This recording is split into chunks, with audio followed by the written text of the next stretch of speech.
মৃত্যু হওয়ার সাথে সাথেই মৃত ব্যক্তি বুঝতে পারে না যে সে মারা গেছে। মৃত্যু পরবর্তী সময়ে আত্মীয় স্বজনের কান্নাকাটি, তাকে গোসল করানো, কাফনের কাপড় পরানো, এমনকি তাকে কবরস্থ করা পর্যন্ত নিজেকে সে মনে করে মৃত্যুর স্বপ্ন দেখছে। যখন তাকে মাটিতে শোয়ানো হচ্ছে তখনও তিনি স্বপ্নের ঘোরে থাকেন আর মনে করতে থাকেন এটি একটি স্বপ্ন। তারপরে সে চিৎকার করে, কিন্তু কেউ তার চিৎকার শুনে না। পরে যখন সবাই তাকে কবরের অন্ধকারে ফেলে চলে যায় আর সে মাটির নিচে একা হয়ে যায়, তখন আল্লাহ তার প্রাণ ফিরিয়ে দেন। সে চোখ খুলে তার খারাপ স্বপ্ন থেকে জেগে ওঠে। প্রথমে তিনি খুশি এবং কৃতজ্ঞ হয় এই কারণে যে তিনি যা দেখছিলেন তা কেবল একটি দুঃস্বপ্ন এবং তিনি এখন ঘুম থেকে জেগে আছেন। তারপরে সে তার দেহটি স্পর্শ করতে শুরু করে, যা কেবল একটি সাদা কাপড়ে জড়িয়ে রাখা হয়েছিল। তখন সে অবাক হয়ে বলতে থাকে, আমার শার্ট কোথায়, আমার প্যান্ট কোথায়? এবং সে আরও অবাক হয়ে বলতে থাকে, আমি কোথায়, এই জায়গাটি কোথায়, সর্বত্র ময়লামাটির গন্ধ কেন, আমি এখানে কি করছি? অতঃপর সে বুঝতে শুরু করে যে সে ভূগর্ভস্থ এবং তিনি যে অভিজ্ঞতা নিচ্ছেন তা স্বপ্ন নয়। এবং সে আরও বুঝতে পারে যে তিনি সত্যিই মারা গেছেন।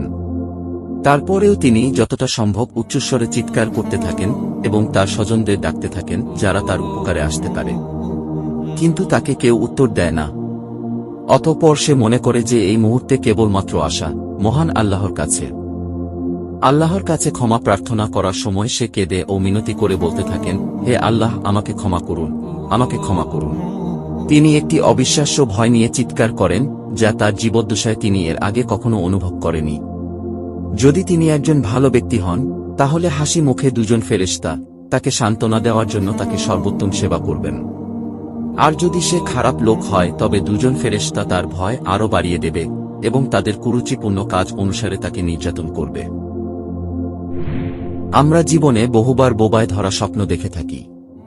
আমরা কথা বলতে চাই কিন্তু বলতে পারি না, চিৎকার করতে চাই কিন্তু চিৎকার করতে পারি না, পাশের লোকদেরকে ডাকি কিন্তু তারা তা শুনতে পারে না। তখন ভয়ে দম বন্ধ হয়ে আসার অবস্থা হয়।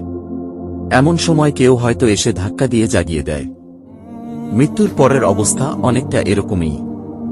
মৃত ব্যক্তি সব দেখতে পারেন, আপনজনদের কান্নাকাটি, দাফন কাফনের আয়োজন সব দেখতে পারেন, কিন্তু সেই বোবায় ধরা স্বপ্নের মতো তিনি নিরুপায় হয়ে সব দেখতে থাকেন। মৃত্যুর শুরু থেকে তার জীবনে ঘটে যাওয়া সমস্ত ঘটনাবলী তিনি দেখতে থাকেন ভয়ঙ্কর স্বপ্নের মতো। হে আল্লাহ, আমার সমস্ত গুনাহগুলো ও আমার মা বাবা, স্ত্রী, সন্তান এবং আমার পরিবার এবং বন্ধুবান্ধব সকলের গুনাহ ক্ষমা করুন।